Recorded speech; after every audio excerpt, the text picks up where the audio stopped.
le llamé a este mensaje cambio de escenario, porque continuamente los escenarios de la vida se nos van moviendo, como en las obras de teatro, donde cambia la escenografía, donde de pronto cambian los actores. Bueno, acá no cambian tanto los actores, sino el escenario. Y el cambio de escenario en la vida es continuamente, no solo cuando tenemos 20 años, 30, 40, continuamente la vida está en movimiento y uno tiene que estar preparado para esos cambios, para redefinir las prioridades. Para decir, bueno, esta es una temporada para vivir de esta forma, después viene otra temporada diferente. Si uno no se adapta al cambio de escenario, cae en el ridículo. ¿Han visto ustedes a esos abuelitos que están con 3 pelos así, con un auto descapotable? Y hacen, y se le vuelan los 3 pelos de acá, y se escucha la música, y van los viejitos así, que yo estoy seguro que llegan con dolor de oído después a la casa. Pero ven ahí a ver qué pueden levantar en la calle, a ver a quién se encuentran.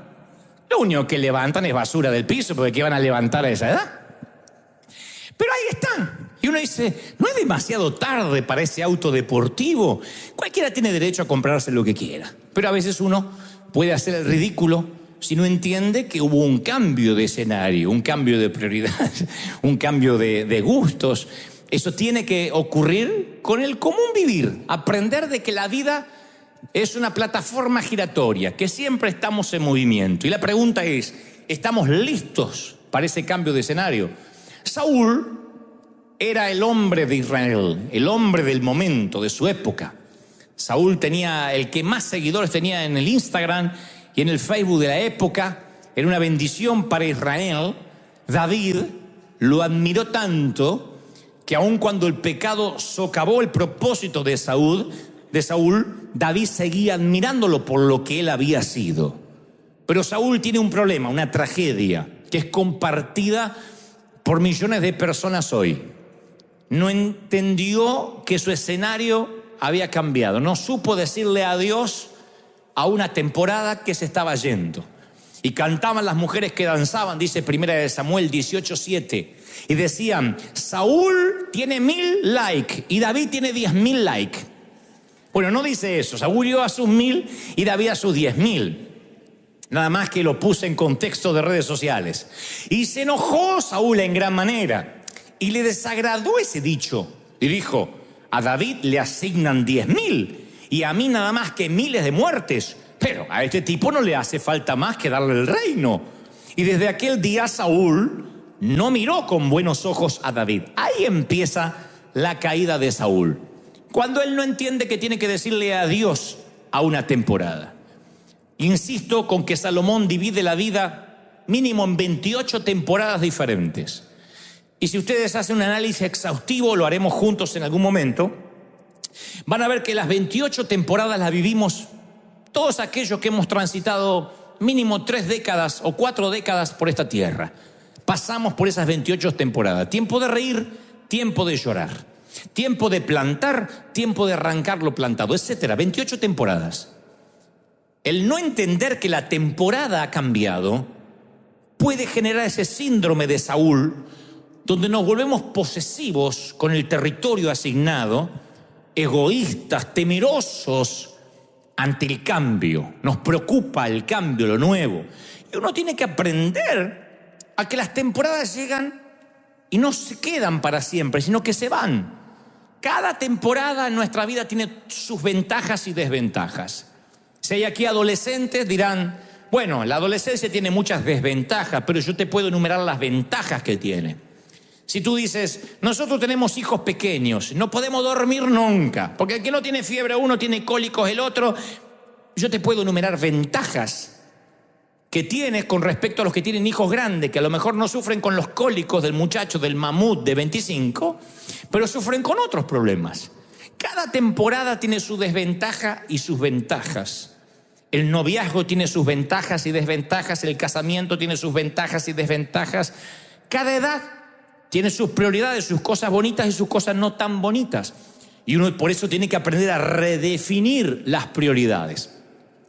Lo que para ti era una prioridad a los 20, ahora no te importa. Lo que para otros es una prioridad, a ti no te interesa o viceversa. Yo aprendí que los cambios de temporadas me paran en otro momento de la vida, en escenarios diferentes, porque todo está en movimiento. Nuestros gustos están en movimiento. Y así como cambian nuestros gustos, cambia la opinión pública. La opinión pública es inconstante. Y si nuestro gozo, nuestra vida va a estar regulada por la opinión ajena, vamos a ser pobres infelices, dependiendo de la aprobación o la desaprobación ajena. Y Saúl luchaba con la aprobación o la desaprobación de la gente, era un adicto a eso. Él estaba acostumbrado, a las alabanzas, a que la gente le diga cosas, le cantaran canciones. Era el primer, único rey de Israel. Y de pronto la gente empieza a vitorear a otro, a un muchacho que era su yerno, que era el que le había salvado el pellejo, que era el muchacho que enfrentó al gigante, de modo que Israel no se avergonzó, y mucho menos el Dios de los escuadrones de Israel. Pero él se pone celoso y nunca más pudo ver con buenos ojos a David a partir de una canción. A veces nuestro yo, nuestro egoísmo se empieza a comprometer cuando pasamos por la puerta de una temporada a la otra, de un escenario al otro. Y uno necesita ser mayordomo para administrar nuestros días de sol para cuando cambie la temporada y lleguen los días lluviosos. Porque la vida es eso, mis queridos. Es días de sol y días de lluvia. Días de reírse y días de llorar. Hay días de angustia y días de estar exultante. Hay días de celebración y días de llanto. Eso es la vida, esos son los días comunes, enlazados unos con otros que hacen el collar de una buena vida.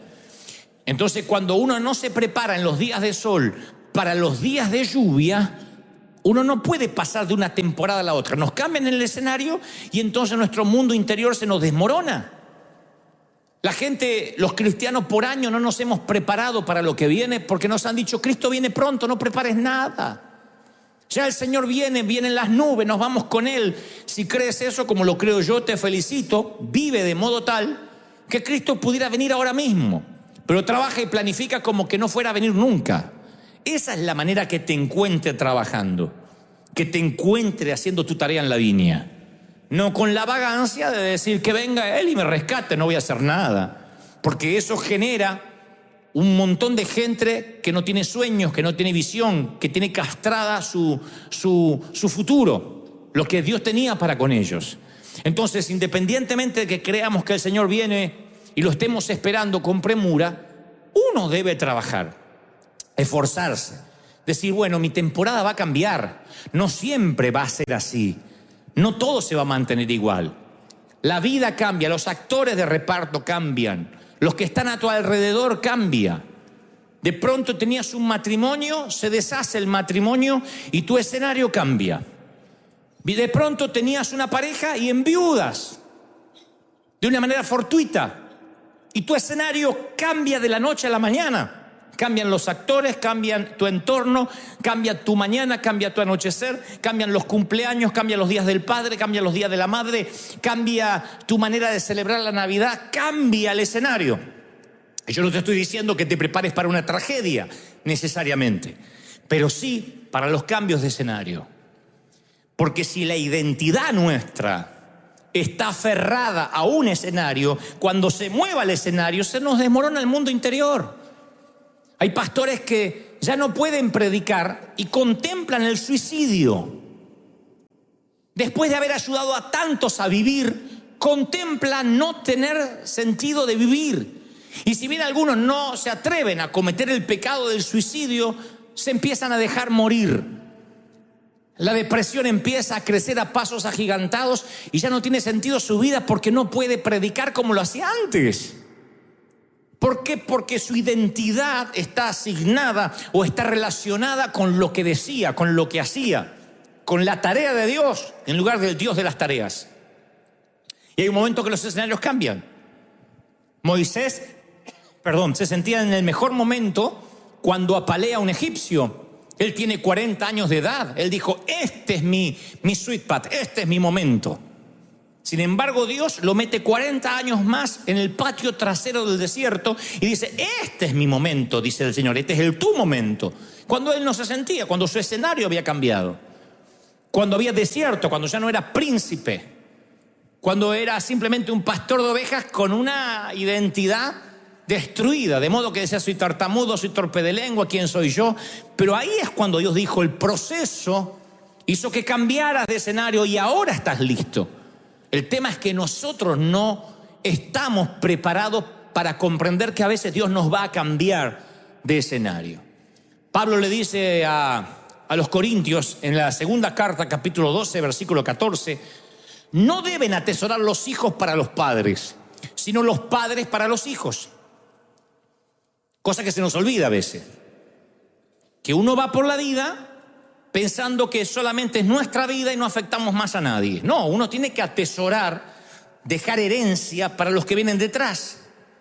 Algunos hemos tenido que comenzar sin nada con qué construir. A mí no me dejaron casi nada, pero eso no me da la pauta de yo no dejarle nada a los míos, a los hijos espirituales, a los hijos no solo de vínculos, sino a los hijos de sangre. Si cada adulto provee lo suficiente para su día, en lugar de ser un inversionista, un proveedor, es un consumista. Solo consume, un día se muere y los hijos se quedan sin herencia, sin impartición. Por eso, padre, prepara a tu hijo. Líder, prepara a tu discípulo. Ten cuidado de no consumirte todos los recursos y no dejar nada, porque cuando no dejamos nada, pasamos por la vida y nadie supo que hemos estado aquí. Se nos cambió el escenario, nos cambiaron la temporada, nos fuimos y la obra murió con nosotros, que es lo peor que nos puede pasar. Hay un momento que nos tendremos que ir. Y pobre de los padres que le dejen deudas a los hijos. Pobre de los hijos que tengan que cargar con deudas de los padres, que los padres le dejan quiebras, bancarrota, que vengan los acreedores y le dicen: mi más sentido pésame, ahora que su papá murió, ¿quién me va a pagar? Y el hijo tenga que hacerse cargo no solo de una herencia que no tiene, sino de una mala administración. ¿Cuántos de aquí creen que son de bendición? ¿Cuántos dicen: yo soy una persona de bendición? Dígame amén si crees que eres de bendición. Si eres de bendición, dejas bendición. Te bendeciré y serás bendición. No dejas deudas. Si eres una persona de bendición, donde vas bendices. Ni que hablar de tus hijos, de tus discípulos. Una herencia es recibir gratis aquello por lo que alguien pagó un precio que tú no pagaste. Y esa es la tarea que tenemos que dejar a nuestros hijos, a nuestros discípulos, que empiecen desde nuestros lomos, no desde el mismo suelo. ¿De qué me vale decirle a mi hijo: vas a pasar el mismo hambre que yo, quiero que pases el mismo frío que yo, quiero que no tengas para comer para que aprenda? No, yo quiero que ellos mínimo arranquen de acá, pero de lo que yo le doy van a tener que multiplicarlo. Quiero que la tarea se le haga más fácil, que tenga una vuelta menos que dar en la maratón de la vida. Pero eso no significa ni que les voy a hacer la vida fácil, ni que ellos van a tomar gratis lo que recibieron y lo van a esconder. Acuérdense la parábola de los talentos, que el que escondió lo que recibió se quedó ni siquiera sin eso. Esconder, mantener, es perder territorio en todos los órdenes de la vida. Yo sé que hay personas acá que están manteniendo su llamado y creen que es fidelidad. Dios me llamó hace 50 años a hacer esto, pero hay un momento que Dios va a cambiarte el escenario. No cambia la relación de Dios contigo, pero cambia el llamado. Ya no vas a hacer lo mismo. Ese día va a llegar. Y si no estás preparado para eso, te va a pasar lo de Saúl, que derrochó sus últimos años en tratar de matar a David. No podía entender que el gentío que bramaba por él, ahora gritaba por otro. Y al no entender el cambio de temporada, su mundo interior se desmoronó. Hay gente que se mueve de país y se le desmorona el mundo, porque creía que la felicidad estaba en el país donde vivía. Otro se le va de al lado la persona con la que creían compartir la vida. Algo pasó y se le desmorona el mundo, porque le asignaron un peso a la persona que no tenían que haberle asignado. La felicidad no puede depender de otro. Como Dios nos vino hablando, si uno no se ama a sí mismo, no puede amar ni al otro, ni puede amar a Dios. Entonces a veces nos cambia el escenario, nos cambia Dios los sitios donde Él quiere hablarnos. La ubicación geográfica para Dios en el antiguo pacto era muy importante. Dios le decía, y Abraham le dijo, Dios a Abraham, sal de tu tierra. Le dijo a Moisés, sube al monte, baja de ahí, vete a Moriah. La geografía, la topografía era muy importante para Dios. A veces Dios nos cambia de lugares para que tengamos una perspectiva diferente. A veces nos pone en un fondo de un pozo para que veamos la luz y solo estemos obligados a mirar para arriba. Y uno a veces para mirar para arriba tiene que estar una temporada en un pozo, en un hoyo. No nos gustan las temporadas de hoyos. Pero José, sin temporada de hoyos tú no llegas tampoco a Egipto. No nos gustan que nos odien la túnica de colores, pero sin el odio de tu túnica no llegas a tu destino. Hay temporadas. No se puede vivir de eterna primavera. Hay temporadas de primavera, de otoño, de invierno. El tema, ¿estás listo para ese cambio? ¿Estás listo para que cuando cambie tu temporada tú contribuyas al éxito de alguien más? No puedes morirte como jugador. En un momento vas a tener que ser entrenador.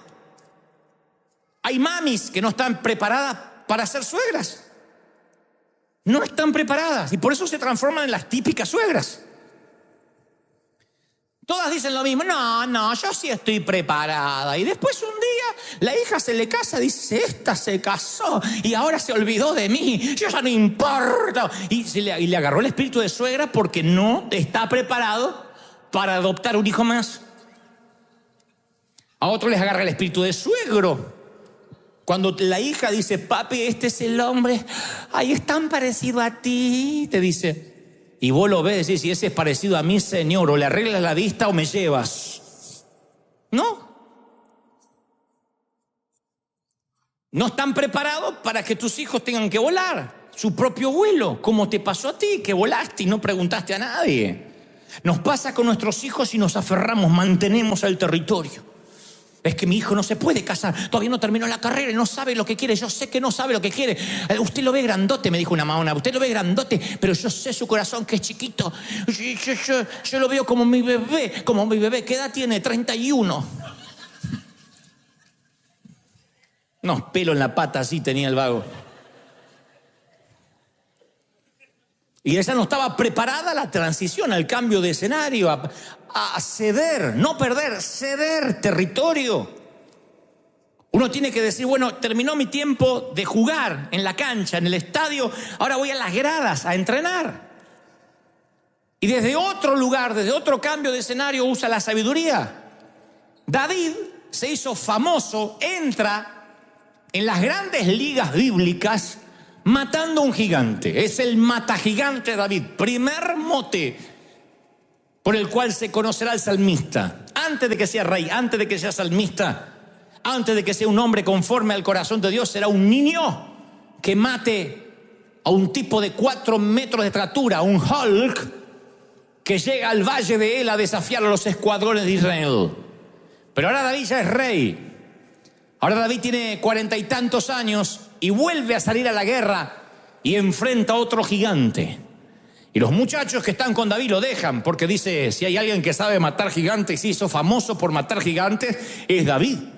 Y se enfrenta, dice el segundo libro de Samuel 21:16, con un hijo de los gigantes que casi lo liquida a David.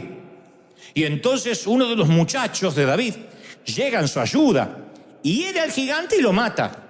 Y los hombres de David le juraron diciendo, David, nunca más en adelante salgas con nosotros a la batalla. No sea que te maten y apagues la lámpara de Israel. Que te mates y no tengamos más guía. Esto lo vemos como algo épico. Ay, cómo querían los muchachos a David. Imagínense esto para la hombría de David. Para la testosterona de David. Porque David, dice una versión que ahora no la traje en la Biblia, tenía abuelastros mexicanos.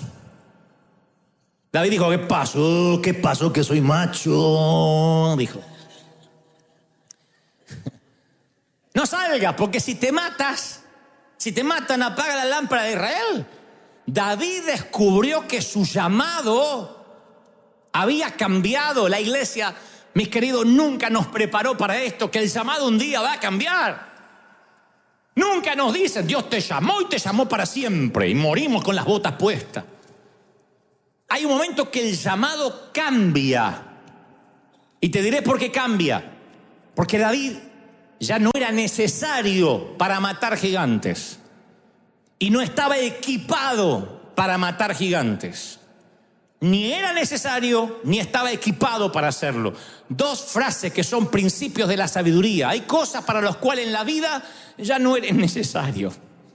Con todo el dolor del alma, mami, tu nene ya no te necesita, por lo menos del modo que tú crees. Ya no eres necesario en ese modo. Vas a ser necesaria en tu sabiduría. Cuando te vengan a buscar, no des consejo hasta que te lo pidan. Cuando vengan por ti. Pero cambia el escenario porque ya no eres necesario. No estás equipado. Hoy cómo nos cuesta esto. Cuando nos dicen ya no estás equipado. Ya no te entienden como antes. Lo que te gustaba a ti no le gusta ya a la gente. Hay artistas que se aferran a un llamado, a una forma, a un personaje y no cambia. ¿Vieron las películas de Rambo, la última? ¿Quiénes van a ver ese Rambo? Los nostálgicos. Yo vi el primer Rambo. ¿Lo vieron a Schwarzenegger? Hasta la vista, baby, que sale con un bastón. Harrison Ford, de Indiana Jones.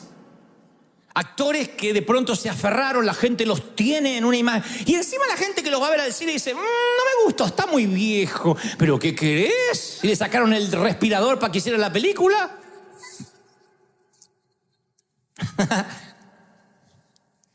Cambio de temporada. El arma de David ya no era la espada, era la sabiduría. Era necesario, pero ahora como rey, no como guerrero. Qué feo cuando alguien que nunca agarró la espada quiere implementar su sabiduría. ¿No es cierto? Y qué feo cuando alguien que debería darnos sabiduría todavía se empeña en empuñar la espada. Ahí es cuando hacemos el ridículo. Yo tengo un grupo de gente muy cercana que les he dicho, cuando empieza a hacer el ridículo, ¿me avisan? Y uno me miró como diciendo, no vamos a saber eso nunca. Tú vives haciendo el ridículo. Define el ridículo para ti y te vamos a ayudar. Yo dije, tienes razón, cuando haga muy ridículo. Defínelo. Y ya ahí me sentí ofendido. Dije, estoy hablando cuando me orine.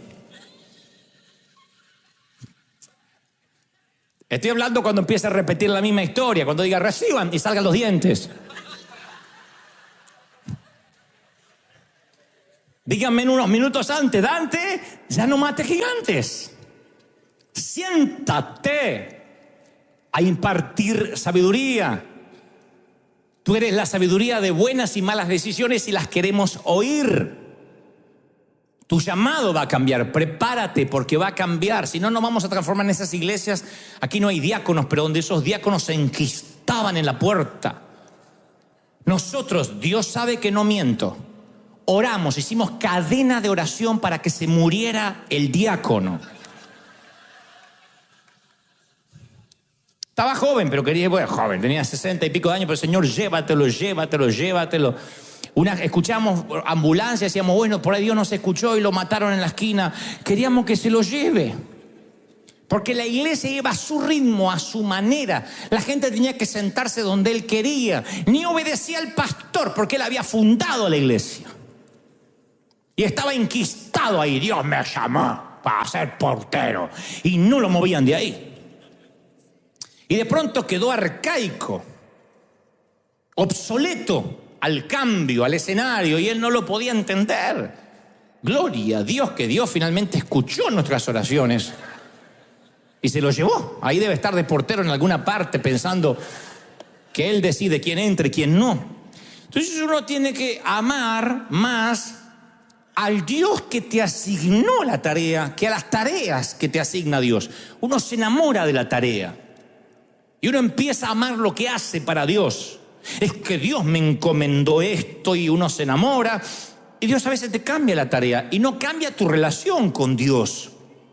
Tu caminar con Dios sigue siendo igual.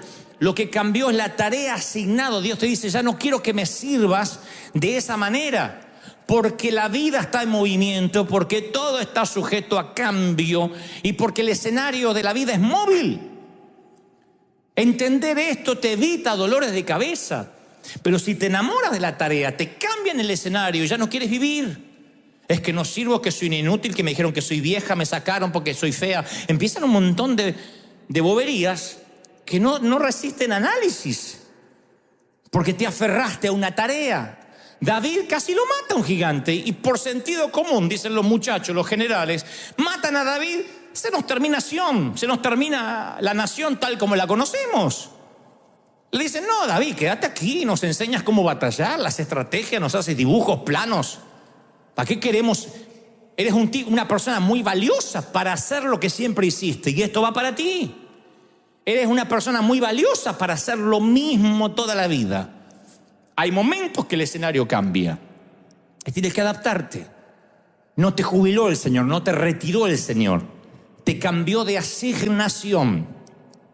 Y en esa asignación nueva es como darte una app nueva, es como darte una aplicación nueva. En esa asignación nueva empiezas a cambiar cosas y a entender que Dios te está reubicando para que como padre espiritual impartas en otro.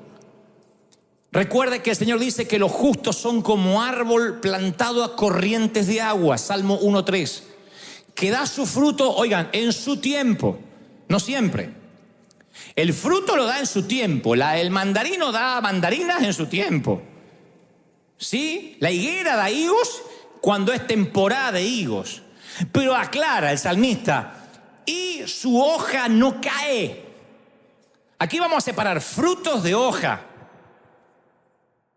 Saúl no entendió que terminó su tiempo fructífero, pero que tenía que haber mantenido su hoja. Un árbol sin fruto está solo fuera de temporada. Un árbol sin hojas está seco. Y que no demos fruto no significa que nos tengamos que secar.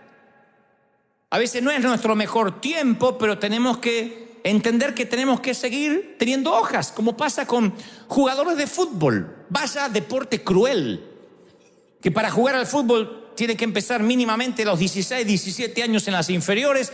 Para los 23, 24, la mayoría se le acaba la carrera a menos que sea una mega estrella. ¿Qué hace el jugador luego? Entrena, pone escuelas de fútbol, va de director técnico, ayuda, pertenece a un equipo técnico, entiende que ya no tiene frutos para que la gente lo vitoree cuando hace un gol, pero tiene hojas para que bajo su sombra puedan nacer frutos, aunque sea de otros árboles. Terminas produciendo a través de otras vidas. ¿Soy claro lo que trato de decir? Uno ministra, genera a través de otras vidas. Si yo hubiese terminado de evangelista mis días, no hubiese nunca impartido lo que he podido impartir estos 10 años. Entonces cuando viene alguien y me dice, Dante, yo aprendí tal cosa y aprendí tal otra y me animé a tantas cosas porque escuché aquel mensaje, siento que cuando yo me haya ido, mi fruto, aunque sea de otro árbol, estará surgiendo porque alguien fue impactado e inspirado, porque alguien recibió la misma impartición y ahora está generándolo. El llamado cambia, los reflectores dejan de iluminarte, iluminan al otro, y así como la multitud y el aplauso se desvanece, hay que comprender que el alejamiento de la multitud no significa el alejamiento de Dios. Los papeles cambian, los trajes cambian, el escenario está sobre ruedas, pero Dios sigue manteniéndose fiel. Dios dice, ahora te quiero usar desde otro lugar, te quiero usar desde otro punto de vista, como no había sido usado antes. Por eso es necesario los mentores, los padres espirituales, y entender cuándo termina tu temporada de hijo y empieza tu temporada de padre. Algunos en la infancia no tuvieron un papá del cual aprender y necesitan espiritualmente asignarse un padre. David fue alguien abandonado por sus hermanos, por su papá. La Biblia no lo dice de manera explícita, pero cuando Samuel va a ungir a los hijos, le dice, llama a todos tus hijos, y Isaí no llama al menor. Y cuando le dice, no falta alguien, dice, sí, Como diciendo, no insistas, ese es el renacuajo, ese es el que cuida las ovejas. No le dice, claro, ¿cómo se me pasó? ¿Qué trauma va a tener? No, ese no. Me dijiste un rey para Israel, ¿qué te voy a traer a ese? Con esa actitud de no tener padre ni hermanos, David llega al palacio de Saúl y se aferra a Saúl, pero Saúl era el tipo equivocado, porque Saúl tipifica al típico líder que es un tapón, un techo que no te deja crecer. Es el típico líder inseguro. Un líder inseguro tiene miedo que sepas más que él.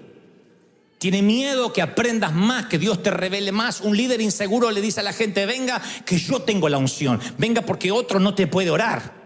Un líder inseguro dice, yo soy el que da consejería acá. Ninguno más, porque yo sé qué decir. La inseguridad no le deja delegar. Y en la vida es igual. Las compañías que crecen son las que delegan. Las que saben impartir el ADN. Los que hacen que el ADN, aunque el lote vaya creciendo, se mantenga, a pesar de que la compañía crece a pasos agigantados. Pero aquel que quiere ser patrón y empleado y hacer todo a la vez, su temporada cambia y un día se ve haciendo el ridículo, tratando de matar gigantes cuando ya no puede.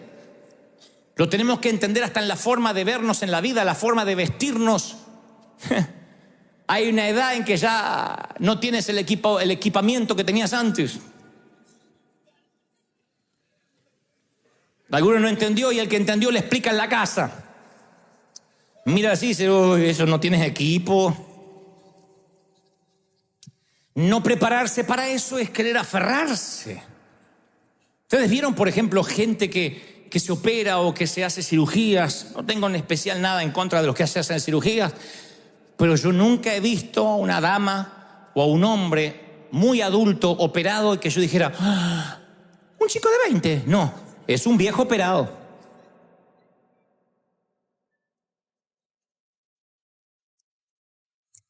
Ya. Hoy estamos tristes. ¿Por qué le queda la cara a Tortuga Ninja? Porque no entendió que su temporada pasó. Y esto no significa no cuidarse, no arreglarse, no acicalarse. Pero es ridículo cuando alguien se aferra y quiere representar. Yo siempre soy coqueto y hago bromas con la edad, pero no puedo yo querer representar que tengo 20.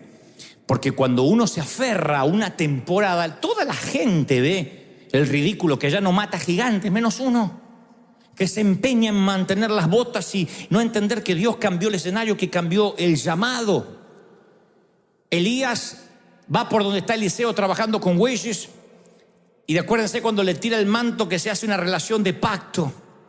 Eliseo dice, tú vas a ser mi padre espiritual, me despido de mi familia y me voy contigo. Y empezó una relación de pacto entre los dos, de padre e hijo espiritual, y algo se despierta en Elías. Entonces yo voy a decirte esto que alguna vez comenté y lo volveré a repetir.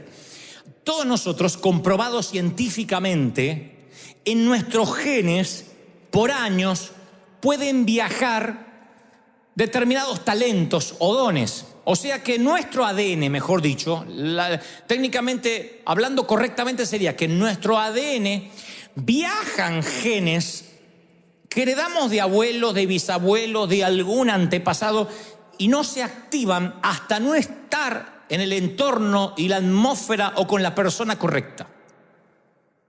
Te lo voy a poner así. Mi abuelo materno, papá de mi mamá, al cual nunca conocí, era un artista, escultor, actor, dramaturgo. Y yo no lo conocí nunca, porque cuando yo nací, él ya estaba muerto, así que yo nada más conocía a la familia, a los abuelos de los Goebbels, que eran todos los borrachos, los que te morían de cirrosis. Al artista nunca lo conocí.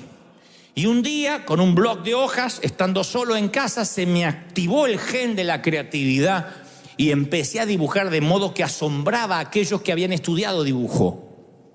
Si bien es un don divino, mamá siempre decía, eso está en tus genes.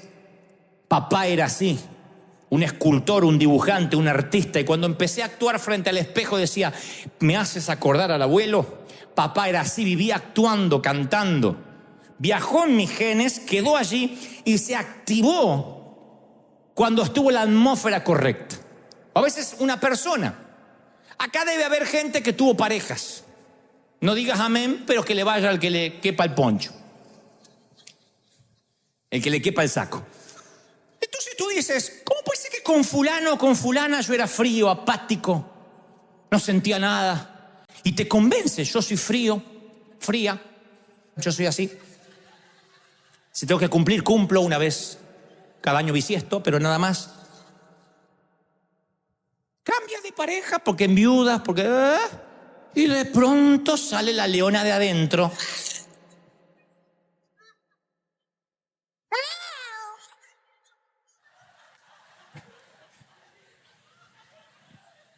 Y el otro no te cree. Epa, ¿qué pasó? No, me nació. Pero tú dices, ¿cómo? Claro, la persona no es qué, es con quién. La persona correcta despierta de pronto en ti cosas que antes no. La iglesia pasa lo mismo. Y vas a una iglesia y capaz que te dormía, el servicio no te terminaba más. Y ahora llegas a otra iglesia y dices, ¿ya terminó? ¿Qué cambió? El entorno, la gente, el escenario, los actores. Cuando cambia tu escenario, de pronto descubres genes que estaban allí sin activarse. Porque la palabra dice, la vida humana nace del hombre, Juan 3:6, mientras que la vida espiritual nace del espíritu. Entonces hay cosas que nacen cuando hay un ambiente de fe para activarse. Y hay padres espirituales que activan genes que estaban dormidos. Cuando llega un padre espiritual que activa genes, acá había gente que tenía la beta histriónica de ser artista. Y claro, se va a un entorno donde dice todos esos pecados, saca el Netflix, saca el otro, saca del mundo. Tú tienes un miedo y dices, no, me voy a estudiar teología o me voy a meter de veterinario porque nada más. Pero de pronto llegas donde hay un entorno, vamos a estudiar teatro y vamos a tomar las artes y si viene un artista, lo abrazamos. Tú dices, wow, y se encienden genes que estaban apagados o que estaban dormidos o adormecidos o anestesiados. ¿Tiene sentido lo que trato de decir, sí o no? El entorno, un padre espiritual activa como Elías activó en Eliseo. ¿Cómo se activa eso en ti? Bueno, Eliseo nos daba la pauta, él se puso a servir a Elías. Hay gente que quiere el manto, pero sin servir. Quiere los dones sin servir a quien tiene los dones. Nadie te podrá dar lo que no tiene. Y si Elías tiene lo que tú deseas, sírvelo. Porque en algún momento se irá de tu vida y ese manto caerá. Yo siempre admiraba a los predicadores y trataba de servirlos. Cuando hablo de servir, no hablo de servilismo, de correr con el café atrás o de ilustrarle los zapatos. Hablo de hacerle la vida más fácil, de decir, a ver, yo salgo a pelear con los gigantes, tú dime cómo. Hablo de sentarme a sus pies y aprender. Hablo de ser discípulo, de ser enseñable, moldeable. Y cuando uno se deja moldear y aprende y está sirviendo, ahí es cuando cae el manto. Contaba en el servicio pasado que hace poco fui a la Argentina, me entrevisté con Ramón Ortega. Ramón Palito Ortega, famoso cantante de los años 60 de Argentina, que terminó siendo un gobernador de una de las provincias de mi país. Me reuní con él porque él fue el primero que fue a una de nuestras cruzadas. Le dije, Ramón, quiero que me cuentes algo de tu vida. Y me contó, yo vine de la provincia, o sea, de los ranchos, de los caseríos. Llegué a Buenos Aires a vender café en vasos de plástico. Y dije, si solo me pego a los que venden café, voy a envejecer vendiendo café. Con el mayor respeto que me merece este oficio, no lo estoy desmereciendo. Pero él decía, lo único que quiero es dejar de vender café para hacer otra cosa. Entonces no tengo que rodearme de un entorno solo de vendedores de café. Entonces usó el café para pararse en las puertas de los canales de televisión y decir, quiero un cafecito, quiero un cafecito. Y alguien muy famoso le dijo, pasa y sírvenos café. Y él pagaba los cafés gratis que regalaba, porque le tenía que pagar a quien lo contrataba. Así que cuando regalaba un café, lo ponía de su bolsillo y le daba a los locutores, a los actores. Y ahí se hizo parte conocida del ambiente, del entorno. Y un día falta alguien que toque la guitarra. Y uno de ellos le dice, ¿de casualidad tú no tocas la guitarra? Sí, y la tengo acá en la moto. Y trae la guitarra. A partir de ahí empieza a tocar la guitarra, empieza a actuar, empieza a cantar, discos de oro, de platino, millonario, graba películas, se transforma en una estrella y él me dice, todo se debe a que Dios me puso en el lugar indicado, a la hora oportuna. Yo le agrego a esto, todo se debe a que tú amabas ese manto y te pusiste a servir bajo ese manto, y cuando el manto cayó, tú estabas ahí. ¿Lo crees de verdad, sí o no? Entonces, ¿cómo quieres un manto sin servir? Sin estar ahí. Estate ahí porque un día ese manto va a caer. Miren, cada tanto yo creo que llega a nuestras vidas personas que nos pueden influenciar, personas que nos pueden cambiar. Llegan y son huéspedes, no se quedan para siempre. Son ángeles disfrazados. La palabra de Dios dice que a veces hospedamos ángeles sin saberlo. Y malinterpretando las escrituras, hay de los que piensan que un ángel necesitaría nuestro hospedaje. Yo quiero creer, o me inclino más por la teología, que hay personas que tienen asignaciones divinas como si fueran ángeles. Y son ángeles de algún modo. Y que llegan a nuestras vidas, son huéspedes temporarios.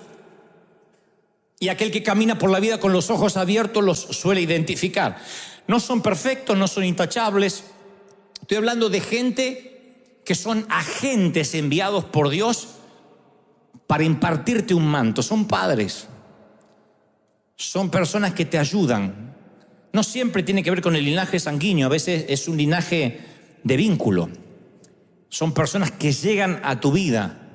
Y cuando Dios te conceda la oportunidad de caminar en la presencia de esos tutores, de esos papás sustitutos, tú lo vas a saber sin consultarle a nadie. Su voz te va a calmar. Te van a decir 2, 3 frases y te va a traer una calma y una paz.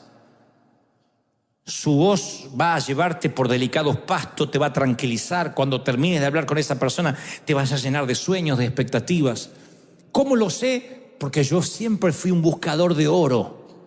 Tenía 17, 18 años y en lugar de irme con chicos de mi edad, yo me iba a sentar con los viejos. ¿Me puedo sentar acá? Cuando trabajaba en el seminario bíblico, yo me sentaba a desayunar y a almorzar con los profesores y los escuchaba. Omar Cabrera, tremendo hombre de Dios que partió a la presencia del Señor, él me dijo, tú solo mantén el norte, nunca te muevas. Y logras ser un hombre enfocado. Ay, mi viejo, van a caer 1000, van a caer a 10.000, tú sigue enfocado. Un día te van a empezar a criticar, van a decir eso no es de Dios, que no, tú sigue, así como esos caballitos que van en el surco, tú sigue, no me olvido más. Y un día se fue Omar, un día estos hombres se van y desaparecen como fue arrebatado Elías, y uno si no aprecia el momento, carpe diem, si uno no atrapa el momento, carpe diem, si uno no atrapa el momento, tú no puedes retener al hombre, el hombre se irá, lo único que puedes retener es el momento.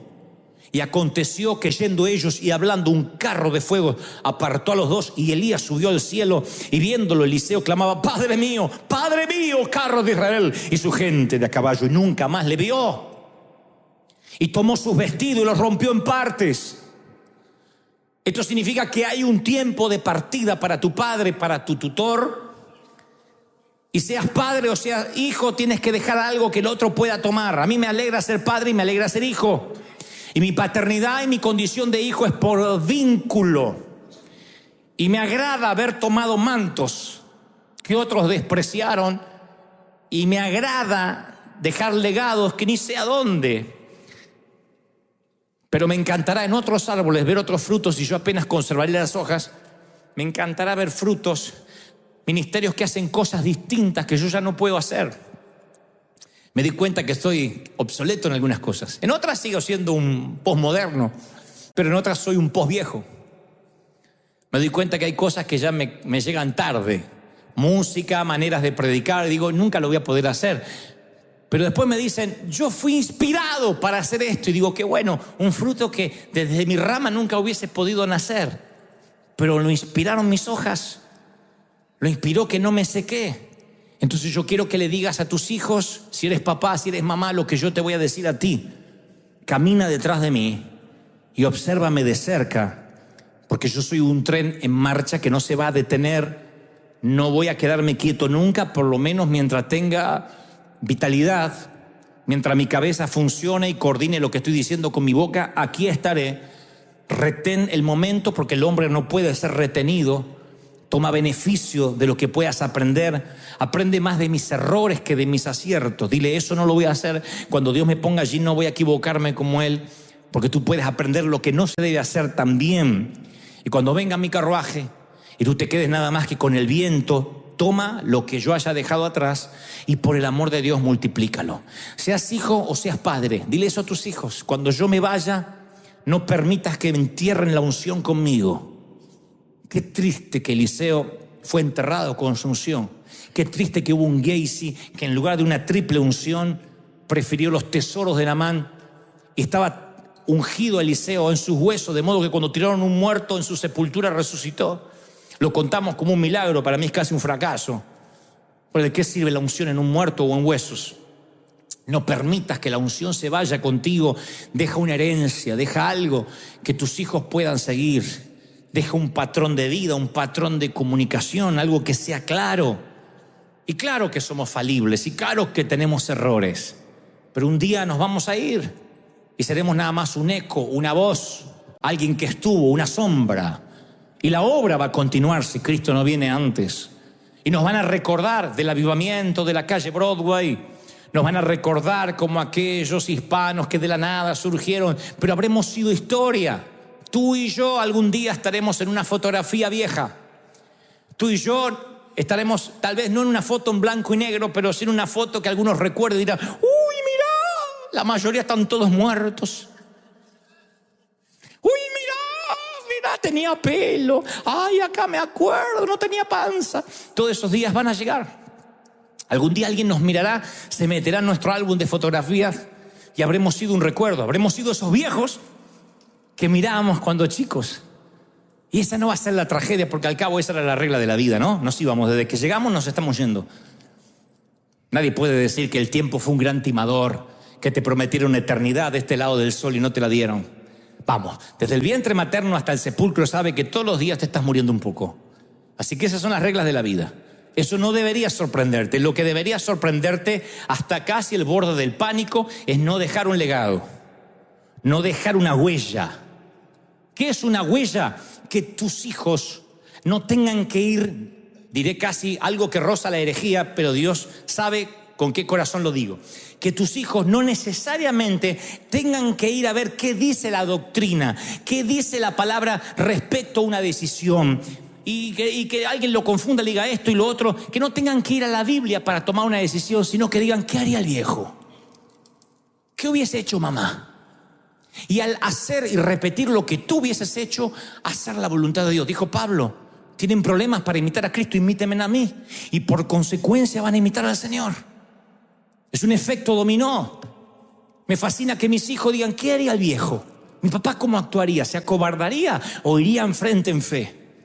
¿Qué haría mi papá? Me fascina cuando mis hijos más grandes se dan cuenta y me dice, viejo, voy a hacer las cosas sin plata. Le digo, toda la vida. Y me dice, pero ¿cómo te animaste? Porque yo tengo la edad que vos tenías cuando empezaste sin dinero. Le digo, sí. Y me agrada que ellos habrán visto la fe, no como una historia. Ellos dirán, mi papá, yo lo vi.